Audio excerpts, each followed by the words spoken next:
Veins తో బాధపడుతున్నారా? భారతదేశంలోనే బెస్ట్ ట్రీట్మెంట్ అందించే ఏకైక హాస్పిటల్ ఏవిస్. నమస్తే రమగారు. నమస్తే జయ. రమగారు, దెయ్యాలు, భూతాలు, పిశాచాలు ఇలాంటి కథలు చెప్తారు కదా, ఏదైనా ఒకటి. దయ్యాలు భూతాలు కాకుండా యక్షుల కథ చెప్తాం. పూర్వమట సింధు దేశపు రాజుగారికి 2 కుమారులు ఉండేవారు. సంజీవకుడు, జీవకుడు.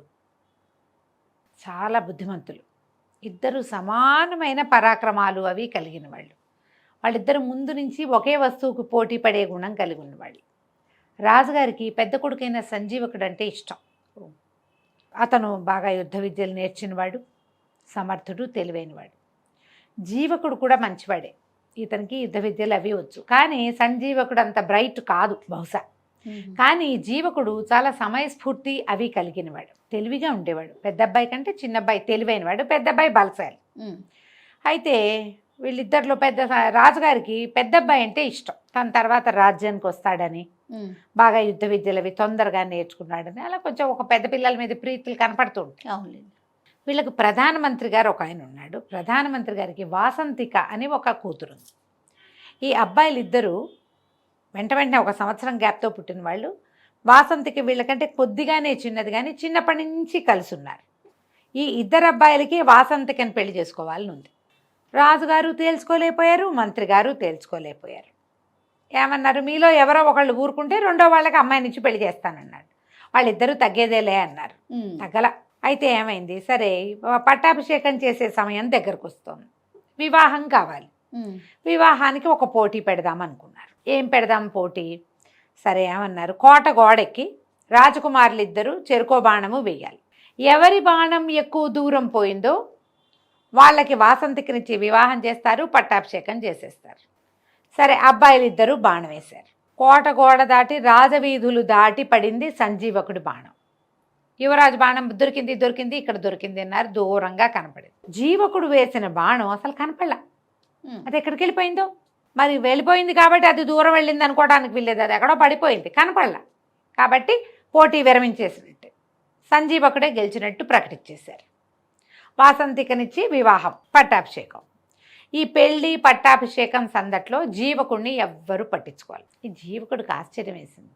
అన్నయ్య డెఫినెట్గా నాకంటే బాగా వేస్తాడు, నాకు తెలుసు.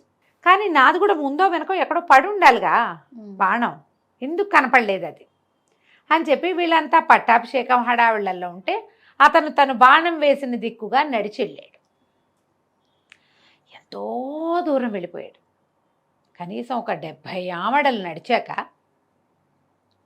ఒక కొండ వచ్చింది. అక్కడ ఇతనికి తన బాణం దొరికింది. ఆశ్చర్యపోయాడు. ఏమిటి ఇంత దూరమా, నాకు అంతుందా? లేదే. కానీ ఇతను ఒకటి ఏం గమనించాడు, ఇప్పుడు ఇతను మనం ఇటు నుంచి బాణం వేసామనుకో, మూలిక ఎటు వెళ్తుంది, మూలిక ఎక్కడ ఉండాలి, అటు ఉండాలి అంతే కదా. ఆ మూలుకు ఇడు తిరుగుంది. ఎవరైనా చేత్తో పుచ్చుకొచ్చి పడేశారా ఇక్కడ? ఎట్లా వచ్చింది ఇది ఇక్కడికి? వస్తే వచ్చింది, ఇటుందేంటి మూలుకు? పోనీ నేనే వేశానంటే అటు ఉండాలిగా. అలాగని ఆలోచిస్తూ ఇతను ఆ బాణాన్ని చేత్తో పుచ్చుకుని ఆ కొండకి దగ్గరగా వెళ్ళేసరికల్లా అతనికి ఆ కొండలో ఒక తలుపు కనపడింది. కొండకి తలుపు ఉంటుందా ఎక్కడైనా? ఆశ్చర్యపోయాడు. ఏంటిది ఇట్లా తలుపు? ఆ కొండ అప్పుడు ఇంకా దగ్గరికి వెళ్ళేసరికి కొండ ఇట్లా విచ్చుకుంటున్నట్టు తెలిసింది. ఆ మధ్యలో ఉంది ఆ తలుపు. అతను ఆ తలుపుని తోసాడు. తోస్తే లోపల ఒక మహానగరం ఉంది. ఎంత పెద్దదో, ఎన్ని తోటలు ఉన్నాయో, ఇల్లు, వాకిళ్ళు, మేడలు, దగదగాయమానంగా మెరిసిపోతున్న గోపురాలు, శిఖరాలు ఎంత బాగున్నాయో. అందరూ మనుషులు భలే ఉన్నారు. వాళ్ళు ఎవరు మనుషుల్లాగా లేరు, యక్షుల్లాగా ఉన్నారు. చాలా ఆశ్చర్యపోయాడు ఇతను. ఆ బాణం పుచ్చుకుని వెళ్తుంటే అతనికి ఒక సౌందర్యవతి అయిన యక్ష రాజకుమార్తె కనపడింది. అడిగాడు, మీరెవరు? మా రాజ్యానికి ఇంత దగ్గరలో ఇంత కొండ ఉందేమిటి? ఈ కొండలో ఇంత నగరం ఉండటం ఏమిటి? మాకెప్పుడూ తెలీదే ఇక్కడ యక్షులు ఉన్నారని అనేసరికి ఆవిడ నవ్వింది. ఆవిడ పేరు సరసీరుహలోచన. ఆమె పేరా? ఆవిడ సరసీరుహ. అమ్మాయి ఏమందంటే, మేము ఎప్పుడు ఇక్కడే ఉన్నాం, నిన్ను చిన్నప్పటి నుంచి చూస్తున్నా, నేను చాలా చిన్నతనం నుంచి. నీ సమయస్ఫూర్తి, నీ తెలివితేటలు, నీ విధానం నాకు మొదటి నుంచి నచ్చినాయి. నీకు వాసంతిక తగిన భార్య కాదు. సంజీవకుడే ఆ అమ్మాయిని పెళ్లి చేసుకుంటాడని నేనే నీ బాణాన్ని తెచ్చేశా. ఓహో. చిన్నప్పటి నుంచి నిన్ను గమనిస్తున్నాను నేనంటే ఇతను ఆశ్చర్యపోయాడు. నువ్వు యక్షకన్యకవు కదా, నన్ను ఎందుకు చూస్తున్నావు నువ్వు అంటే, నాకు నువ్వు నచ్చావు, మాకు కావాల్సిన వాళ్ళని మేము పెళ్లి చేసుకోవచ్చు, మా నాన్న మా వాళ్ళు ఏం కాదనరు అని నువ్వు నాతోటే ఉండిపోమంది. ఈ అమ్మాయిని చూస్తే వాసంతికి ఎందుకు పనికిరాదు దీని ముందు. ఈ సరసిరుహ ఈ అమ్మాయి ఏమో ఇది కదా, మరి యక్షిణి కదా, ఆ యక్షలోకంలోనే ఉండిపోయాడు. వాళ్ళు అబ్బో ఈ అబ్బాయిని చాలా చేశారు, గౌరవించారు, మర్యాద చేశారు, బోల్డన్ని అతిథి మర్యాదలు చేశారు, ఫుడ్స్ రకరకాలు. అక్కడ ఉన్నవి ఏమిటి, ఆ నగలు ఏమిటి, ఆ నాణ్యాలు ఏమిటి, ఆ కిరీటాలు ఏమిటి, ఆ స్నానాలు ఏమిటి, ఆ స్నానం చేయించే విధానం ఏమిటి, ఆ ఈత కొలనులు ఏమిటి, అబ్బో అసలు చెప్పలేమన్నమాట. ఆ నగర సౌందర్యము, ఆ పట్టణం ఇది మామూలుగా లేదు. ఎన్నాళ్ళో ఉండిపోయాడు. ఆ అమ్మాయినిచ్చి పెళ్లి చేసేశారు ఈ సరసిరుహని ఇతనికి, ఈ జీవకుడికి. జామని ఉన్నారు. ఒక 2 నెలలు అయ్యాక ఇతనికి కొత్త ఈ హడావిడి అన్నీ తగ్గిపోయి అంతా అలవాటు అయ్యాక నాన్న అన్నయ్య గుర్తు రావటం మొదలుపెట్టారు. ఏమిటో ఇన్నాళ్ళు అయింది, వాళ్ళు నా గురించి ఏమనుకుంటున్నారు, పట్టాభిషేకం చేసుకున్నానని వెళ్ళిపోయాను అనుకున్నారో ఏమిటో. ఒక్కసారి వెళ్ళి నాన్నని చూద్దాం, అన్నయ్యని చూద్దాం, వాసంతికి ఎట్లా ఉందో, రాజ్యం ఎట్లా ఉందో, అమ్మ ఎట్లా ఉంది, ఏ ఊరు ఊహలు వచ్చినాయి. కొంచెం దిగులు పడ్డాడు.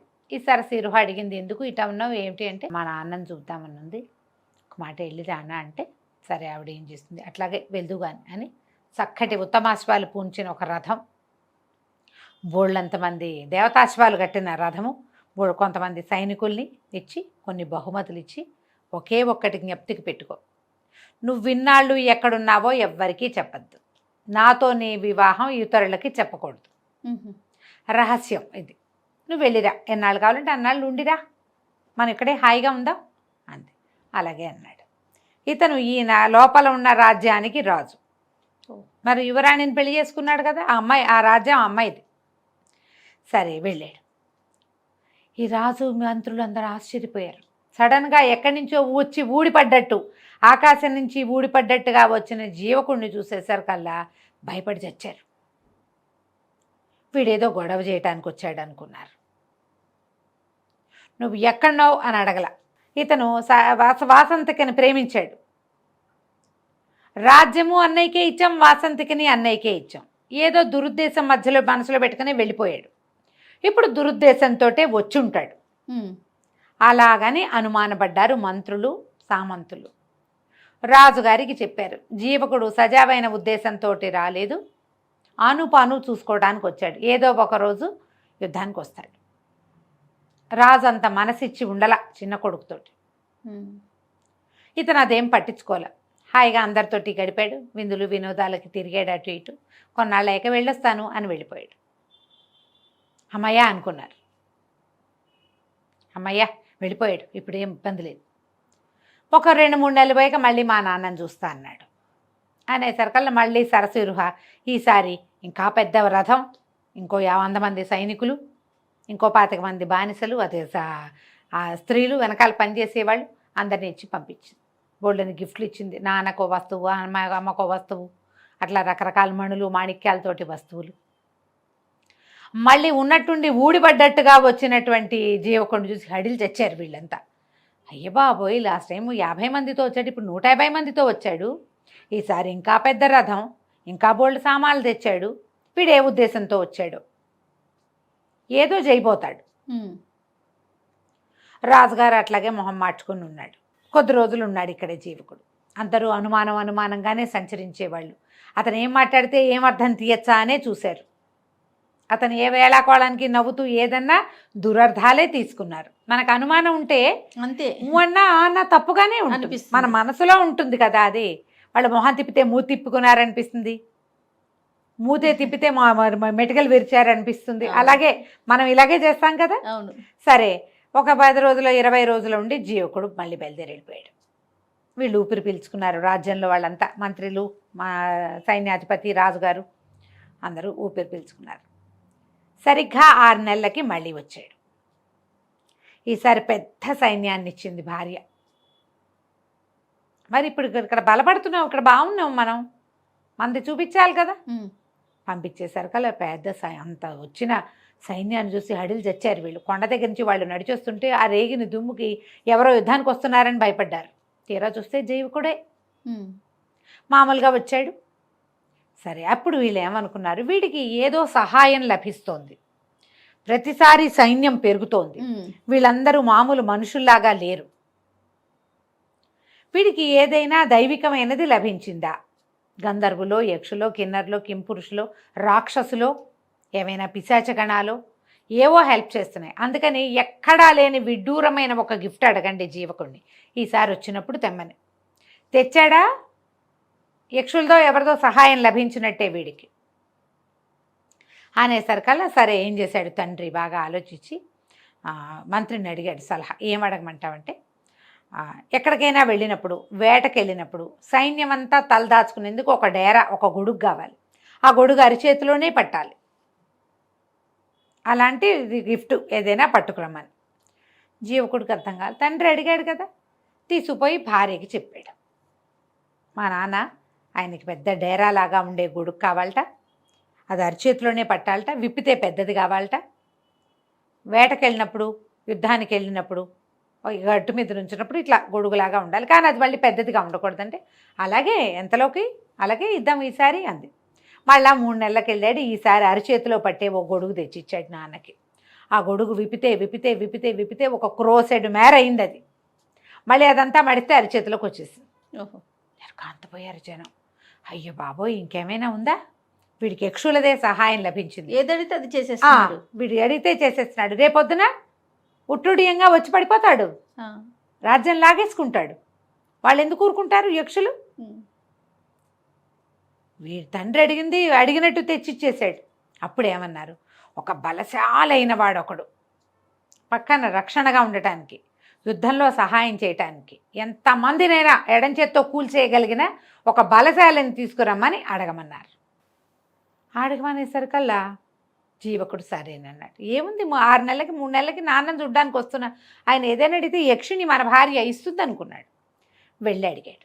సరసిరుహంది, ఇది మంచిది అడగలా మీ నాన్న, ఇది మంచిది కాదు, ఇది సమస్యలకు దారితీస్తుంది. కానీ మా నాన్న అడిగాడు కదంటే, అలాంటి మనిషి ఉన్నాడు, మా అన్నయ్యే, కానీ అతను ఉద్రేకి, అతనితో పని ఎలా అవుతుందో మనకు తెలియదు, మీ నాన్న అడిగాడు కాబట్టి పంపిద్దాం అని చెప్పి జీవకుడు ఇక్కడే ఉన్నాడు. ఈ సరసిరుహ వాళ్ళ అన్నయ్య ఒక మహాయక్షుడిని ఒకడిని పంపించారు. అతను నడిచొస్తుంటే ఈ లోపల ఏమైంది, ఈ మనిషిని పంపడానికి ముందు ఒక వెనకాల ఒక గూఢచారిని పంపించారు. వీళ్ళు ఎక్కడికి వెళ్ళారో వెళ్తున్నారో చూడమని. సైన్యం అంతా వచ్చింది కదా ఇతనితోటి, ఈ గుంపంతా ఎక్కడికి పోతున్నారో చూడమంటే కొండ దాకా వెళ్ళి మాయమైపోయారని చెప్పాడు వాడు. కొండలో తలుపు ఉంది, జీవకుడు చూశాడు. కాకపోతే సరసిరుహకి ఒక పద్ధతి ఉంది, ఆ అమ్మాయి ఎవరికి అది చూపించదలుచుకుంటే వాళ్ళకే ఆ తలుపు కనపడుతుంది. జీవకుడికి చూపించదలుచుకుంది కాబట్టి చూపించింది, సైనికుడికి చూపించదలుచుకోవాలి, వాడెవడో ఆవిడకి తెలియదు, జీవకుడు వస్తున్నాడని తలుపు చూపించింది. ఇక్కడ ఆవిడ ఆసక్తి లేక, ఆవిడకి తెలియక ఈ తలుపు వాడికి కనపడలా. వాళ్ళు ఆ తలుపులోకి వెళ్ళటాన్ని వాడు మాయమైపోవటంగా భావించాడు. అంటే గ్యారంటీగా యక్షులదే సహాయం. ఎప్పుడో ఒకరోజు రాజ్యాన్ని కబళించేస్తాడు జీవకుడు. యక్షులు వచ్చి మన రాజ్యంలో పేటేసుకుంటారనే నమ్మారు వాళ్ళు. అందుకని ఈ మహాకాయుడిని అడిగారు. ఈ మహాకాయుడిని వీళ్ళు పంపించారు. అతను భూమి అదిరేలాగా అడుగులు వేస్తూ దాదాపుగా ఒక 12-14 అడుగుల ఎత్తు, ఆ ఎత్తుకు తగిన లావు, ఓ 15 మంది 20 మంది బలాఢ్యులైన వాళ్ళు మాత్రమే ఎత్తగలిగిన ఒక పెద్ద గదని భుజం మీద వేసుకుని వెళ్ళాడు.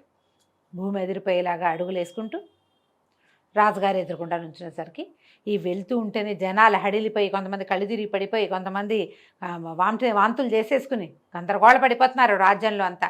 అతను నడుస్తుంటే భూమి అదిరిపోతుంది. 12 అడుగులు వాడు నడిస్తే అటాగే ఉంటుంది కదా. మరి వెళ్ళి పెద్ద ఉరుము లాంటి గొంతుతో ఆజ్ఞాపించండి, ఏం చేయమంటారు అనగానే రాజు ఉణికిపోయాడు. నోట్లోంచి మాట రాలా. ఇతనికి ఏం చెప్పారు, వాళ్ళు అడిగింది చేయమని చెప్పారు, ఏమి అడగటల్లా వాళ్ళు ఉణికిపోతున్నారు. ఒళ్ళు మండిపోయింది మహాకాయుడికి. ఒళ్ళు మండటం ఏమిటి, అక్కడి నుంచి చేతిలో ఉన్న గద రెండో చేత్తో మార్చుకొని రాజుగారిని నెత్తి మీద ఏమి ఆజ్ఞాపించడం ఏమిటి అని ఒక మొటికాయ ముట్టాడు. కుప్పకూలిపోయాడు రాజు, నేల కతుక్కుపోయాడు. అంతే. ఇహ ఒకటే దెబ్బ. అది ఆయన పెద్ద సభ తీర్చున్నాడుగా, సభలో వాళ్ళంతా హాహాకారాలు చేయగానే ఏమిటి మీ గోల అని గదబెట్టి ఇట అన్నాడు. అనగానే మొత్తం అంతా పక్క కూలిపోయి మొత్తం జనం అంతా పోయారు. ఎవరు లేరు జనం సభలో. యువతల వెనకాల నుంచి చూస్తున్న వాళ్ళు ఉన్నారు. వాళ్ళంతా కేకలు పెట్టారు, శరణు శరణు శరణు అని అరిచారు. అరిస్తే ఇతను ఏమన్నాడు, ఈ రాజుకు సహాయం చేయమని మా మావమరిదైన జీవకుడు నన్ను ఇక్కడికి పంపించాడు. రాజుకి అడగటమే రాదు, అతను నశించాడు. అతని వెనకాలన్న జనమంతా పోయారు. ఇప్పుడు రాజు లేడు. అరాచకమైన ఈ రాజ్యానికి మా బావమరిదే రాజు. ఆయన వచ్చి రాజ్యాన్ని స్వాధీనం చేసుకుంటాడు. అప్పటి వరకు ఇది జీవకుడి రాజ్యంగానే చలామణి అవ్వాలి అని చెప్పి వెనక్కి తిరిగి వెళ్ళిపోయాడు. జరిగిందంతా విని జీవకుడిని ఎత్తి బాదుకుంటే అయ్యో మా నాన్న అని. ఏమై చెప్పింది సరసీరుహ, మీ నాన్న అందుకు పోలేదు, వాళ్ళకి ముందు నుంచి అనుమానమే నువ్వేం చేస్తావు అని. వాళ్ళ అనుమాన పిశాచే వాళ్ళని చంపేసింది. గొడిగడి ఉంచుకోవచ్చుగా. నువ్వు 10,000 మంది సైన్యాన్ని తీసుకెళ్ళావు, నీ 10,000 మందిని నా దగ్గర ఉంచమని అడగచ్చుగా మీ నాన్న. నువ్వు ఆ 10,000 మందితో ఏం చేస్తావో అనుకున్నాడు. ఇప్పుడు ఒక బలాఢ్యుడైన మనిషిని అడిగి వాళ్ళ చావు వాళ్లే కొని తెచ్చుకున్నారు. ఇక చేసేదేం లేదు, పద మన రాజ్యానికి వెళ్ళి మనం ఏలుకుందాం అని చెప్పి అయిపోయింది. ఇప్పుడు రాజ్యానికి ఆ రాజుగారికి రెండో పక్కన పెద్ద కొడుకు కోడలు అందరూ కూర్చున్నారు. మొత్తం అంతా పోయారు గుంపంతా, ప్రధానమంత్రితో సహా. వెనక నుంచి ఊళ్ళో నుంచి నడిచొచ్చి ఇతన్ని చూసిన వాళ్ళు మాత్రమే బతుకున్నారు, అంటే ప్రజలు ఉన్నారు. సంజీవకుడు సరసీరుహ ఇద్దరు వెళ్ళి ఆ రాజ్యాన్ని వశం చేసుకుని సింధు రాజ్యాన్ని వాళ్లే హాయిగా పరిపాలించారు. తర్వాత కాలంలో యక్షులు ఆ రాజ్యంలో తిరుగుతూ ఉండేవాళ్ళు. ఎవరినైనా సరే వాళ్ళ అనుమానం భయపెట్టినట్టుగా నిజం భయపెట్టదు. అవును, నిజం సామాన్యంగా ఉంటుంది, అది నిప్పులాంటిదే. దాన్ని హ్యాండిల్ విత్ కేర్ సరిపోతుంది. అనుమానమో బడబాగ్ని, దాన్ని హ్యాండిల్ చేయలేం. ఎందుకంటే నీకు ఏం చేసినా అనుమానంగానే ఉంటుంది, రగులుతూనే ఉంటుంది, ఎప్పుడూ రగులుతూనే ఉంటుంది. నువ్వు అదే నీ దగ్గర చిన్న అగ్ని ఉంది నిజం, దాన్ని ఒక చిన్న ముంతలో పెట్టి కూడా నువ్వు కాపాడచ్చు. కరెక్ట్ అండి కదా, దాన్ని మనం ఏం చేయలేం, అదేం చేయదు మనని, అవును. అది మనని కాల్చదు, చక్కగా ఉంటుంది. మనం సంరక్షించాలంతే. అనుమానం ఏంటంటే అటటట పెరిగిపోతూ ఉంటుంది. ఆ పెరిగిపోయేది చివరికి మనం చంపేస్తుంది కదా, కంచికి మనం ఇంటికి. చాలా బాగుంది రమ్మగారు. నమస్తే. నమస్తే.